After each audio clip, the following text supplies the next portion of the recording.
I don't know if you noticed that Tom Brady had no Pro Bowlers. No Pro Bowlers on the offense. What did you make of that, Nick Wright?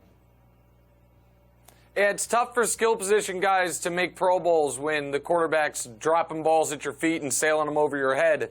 You got to really feel in this offense for Lacoste and for Mohamed Sanu that they could have maybe gotten there with a better opportunity. Sony Michel maybe feels like he could have made it if defenses had to respect the passing game at all and weren't stacking the box. So, yeah, I did notice it, and I feel bad for those guys that are having to deal with a 42-year-old quarterback who is not allowing them to exhibit their obvious greatness, Colin Cowherd. I want to go to a Drew Brees takeaway because I've said this before. I call it the Great Eight. 8 greatest quarterbacks I've ever seen play. I put Brees in there 2 years ago, and people said, you're out of your mind. And I just said, it's not always just about, the MVP awards. The leadership, blah, blah, blah. I don't have Aaron Rodgers or Favre in there, though they're very close. I don't have Steve Young in there. I don't have Russell Wilson, though Russell's close. But you did something the other day with quarterback tiers, and you got some pushback on the Brees conversation. Fire away. Yep. So, yeah, I'm just going to do from the merger to now. I'm certain Johnny Unitas was a great player, but I don't know that anyone actually ever saw him play. So I'm going to set the Sammy balls aside. There's 3 tiers. There's the undisputed GOAT, Tom Brady. Then in the next tier, there is Peyton Manning, Joe Montana, and I would include John Elway. Some people would say Marino should be ahead of Elway. I can't get over the 5 Super Bowl appearances with Elway. And then there's the tier Drew Brees is in, along with Favre, Rodgers, and Marino. And the reason I wanted to make this point is I knew there was going to be some momentum towards, well, actually, was Drew Brees better than Peyton Manning? They played in the Super Bowl, and Brees won. Brees now has all of the records.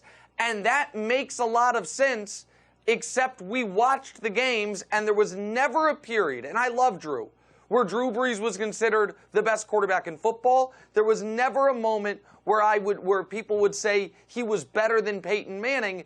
And the analogy I used was, if you didn't ever watch baseball and you just looked at the record books, you would say, oh, Hank Aaron might be the greatest player of all time.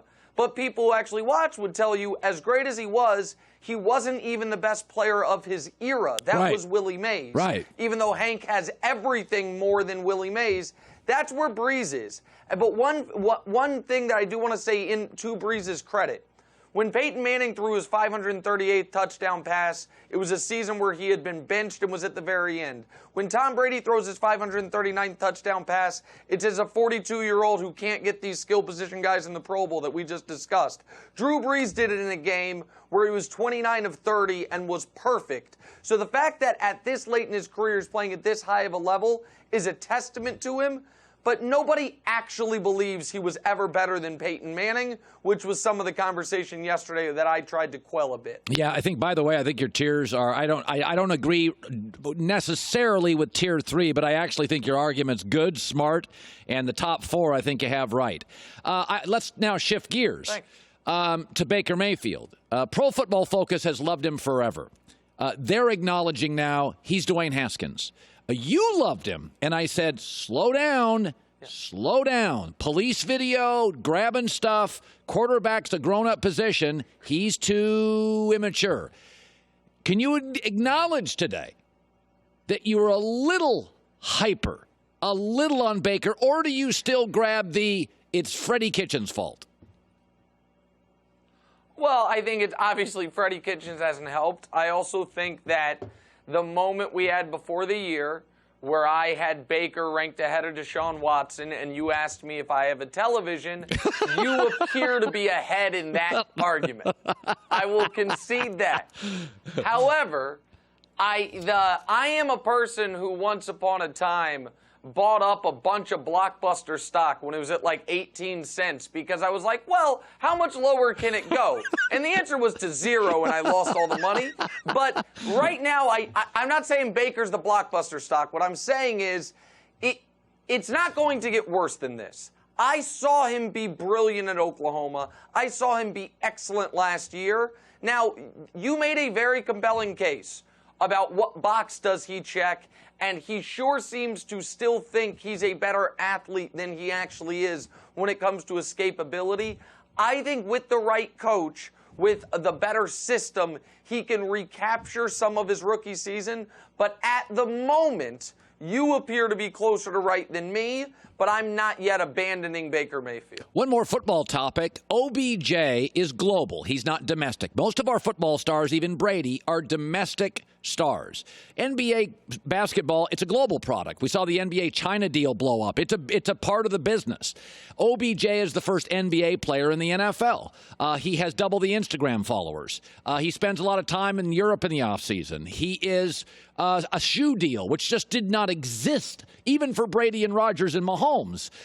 I think he needs to demand a trade from Cleveland. I think he's a good kid who's a little needy. Aren't we all at 24? He's Randy Moss. I don't have to worry about effort, quality of human being. I have to worry about that. A little needy. Look at me a little bit. I get it. Stars are like that. But I do think he's an NBA business model.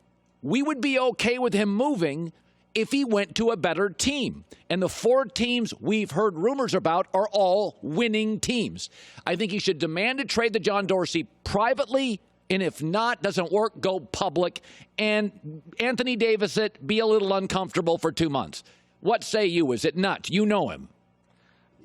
No, I don't think it's nuts. I don't buy the report that he was asking the Steelers to trade for him. I know they're a great franchise, but they are unsettled at quarterback and they play in really cold weather. Neither of those things seem to be super attractive to Odell, but Odell does deserve to play with a good quarterback for the first time in his career. I thought he was getting that with Baker. He has not. So much of the sideline stuff has to do with lack of winning, not lack of touches. And the truth of the matter is, he now, as much as I love him, he's got as many great seasons, 3, as he does what the hell happened seasons, 3. He's going to be in year 7, and these careers can be shorter than we think. So if he does get moved, it is incumbent upon him to make the next place work.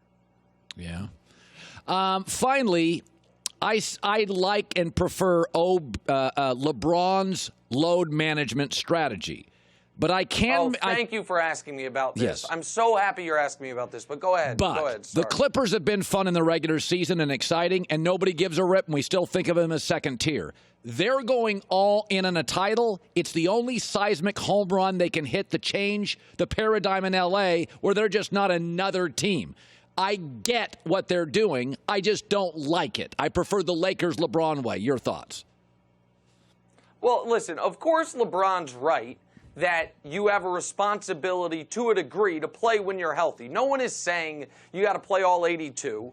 But the load management has hurt the league because people are acting as if what Kawhi is doing is standard. It's only standard for Kawhi. No one else is missing anywhere close to the number of games Kawhi is missing, which is why Doc Rivers' comments were so incredibly rich when he's like, the Lakers do whatever LeBron wants. You coach a team who had a player come to you and say, I will sign here if you move heaven and earth to acquire this specific player, and by the way, I'm only going to show up to work 3 out of 4 games. And they said, no problem, Mr. Leonard, what else would you like? But there's a reason for this, and this is why it's important.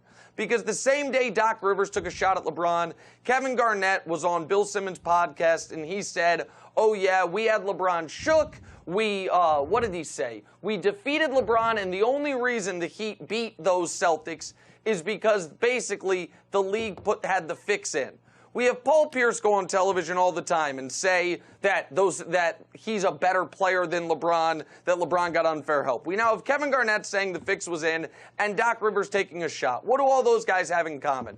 They still are not over that LeBron James ended the Big Three era in Boston, and then to add salt to the wound, took Ray Allen from him as well. That's when Doc Rivers then left. That's when KG and Pierce then went to Brooklyn. That's when it all fell apart. So as much as Doc Rivers can be respected, his commentary on LeBron James should be understood there is a history there, and his commentary on one player controlling an organization, you got to look in the mirror, pal, because the Claw controls the Clippers more than any player controls any organization in all of sports right now. I agree with that. Nick Wright, great seeing you. First things first, have a happy holiday, buddy.